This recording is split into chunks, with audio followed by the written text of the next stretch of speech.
Well, it's about 12:15 now, and I'm not even bothering and going outside. I'll update the weather from here. My trees here, they just gave up. This one's totally touching the ground. That one over there is totally touching the ground. This one, it's making a valiant effort to stay upright, but it ain't gonna make it. It's almost white out here, the way it's coming down.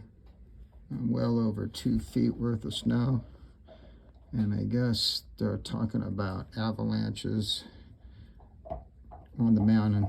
So stay off the mountain, stay off the roads. 5 is closed. We got fire going. The dog's got bones. Life is good.